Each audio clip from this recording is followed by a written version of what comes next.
Hello, Capricorn, Sun, Moon, Rising, and Venus signs. Kamusta kayo? Sana po'y nasa mabuti kayong kalagayan. Welcome back po sa Star Tarot. At kung bago kayo rito, welcome din po kayo. Please subscribe, like, share my videos, and leave me a comment kung nakaresonate po kayo. Thank you.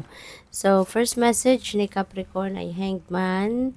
So, Hanged Man naman is an energy of stagnation, no?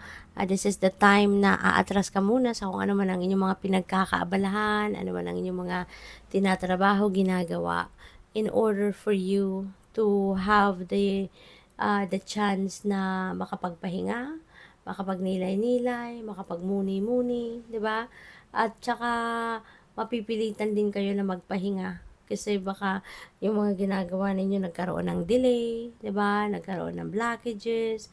Kaya pwede no na magpapahinga muna kayo. Pwede na mag-aano muna kayo dito. Pwede na tawag dito, yung bang you're going to take a break muna, no? Kasi nga wala ka namang magagawa dahil siguro kung ano man ang mga inaasikaso mo, hindi ka rin makausad kasi walang siguro hindi dumadating yung mga inaantay mo, 'di ba? Na balita, news, or kung ano man, no, na mga bagay-bagay ang hinihintay mo. Kaya might as well take advantage of that energy para ikaw ay makapag-isip-isip din, para ikaw din ay makapag-reflect, makapag-contemplate, at makapagpahinga ang inyong katawan. Okay?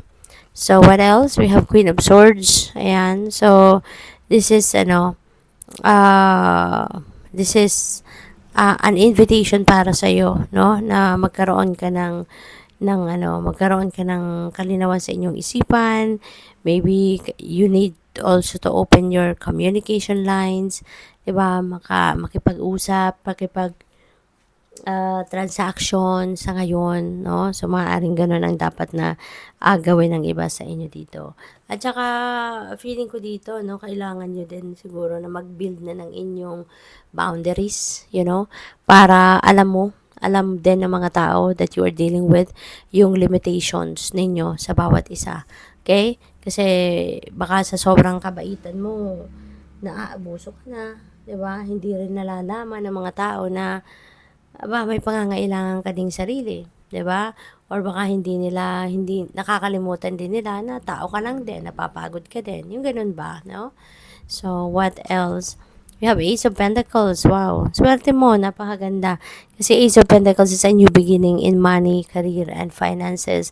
So, baka meron kayong um, financial blessings pa na darating. Maaaring yan ay regalo para sa inyo.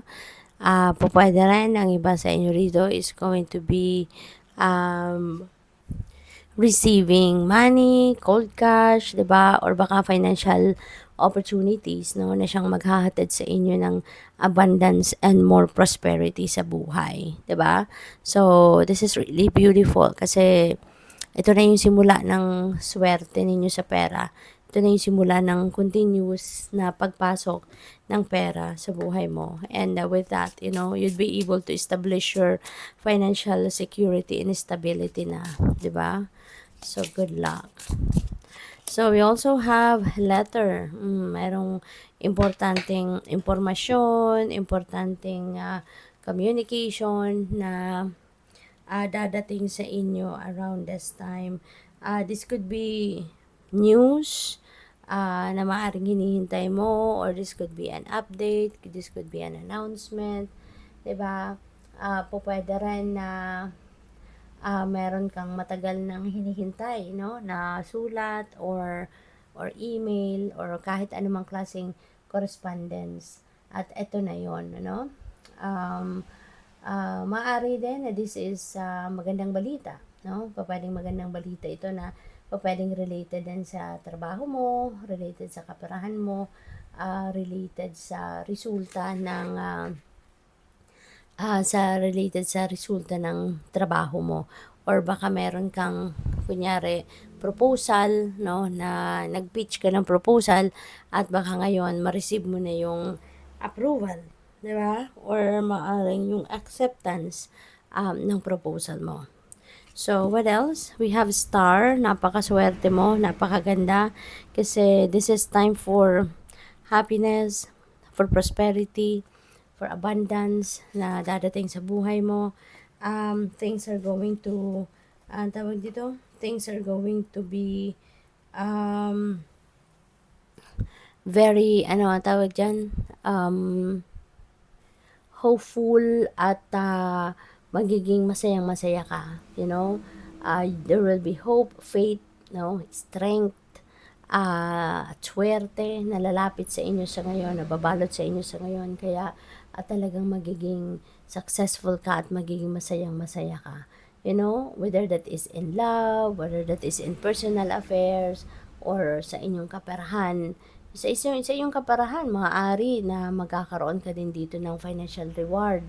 You know, maaaring mayroon kang mga trabaho na talagang it's gonna come to its completion.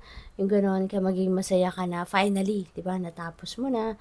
Yung gano'n, pwede rin na mayroon kang recognition dito, promotion, no? Or baka may extrang bonus or pay raise, no, na pwedeng ibigay sa inyo. Kaya good luck sa iyo.